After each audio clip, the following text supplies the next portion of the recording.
Meanwhile, the United Nations is warning of a humanitarian catastrophe in Africa's Lake Chad Basin, bordered by Nigeria, Chad, Cameroon and Niger. According to a UN fact-finding team, 100 children in the region are dying every day from hunger, while millions have been forced from their homes. As Richard Bestic reports, the UN is calling for more than $500 million to help fight the crisis. Those driven from their homes end up in refugee camps like this one in Nigeria.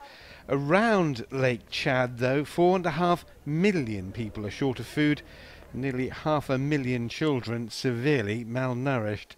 Following a 4-day mission to the region, UN Assistant Secretary-General Toby Lanza described it as a humanitarian emergency on a global scale. People are already dying, we know that. We know that at the moment there are over 100 children who are dying every day because of malnutrition. We know that there have been many thousands of people who have died because they were displaced. Boko Haram and its 7-year insurgency take much of the blame for the suffering, according to Lanza.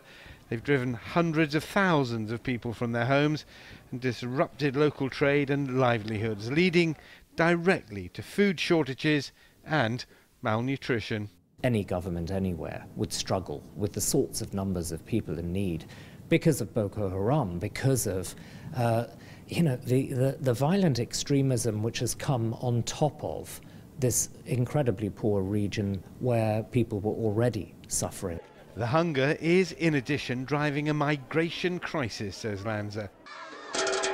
The burgeoning emergency around Lake Chad forcing the UN to revise its funding needs to more than $500 million. We're calling on the international community to stand with us to make sure that UN agencies really can stand with these populations across the Lake Chad Basin who are in such desperate need of emergency relief today. Humanitarian needs are outpacing the response of aid organisations, particularly in northeast Nigeria, as Boko Haram is driven back and new, previously unreachable areas now become accessible. The central thrust of the aid effort for northeast Nigeria now moves to New York and the UN General Assembly next week.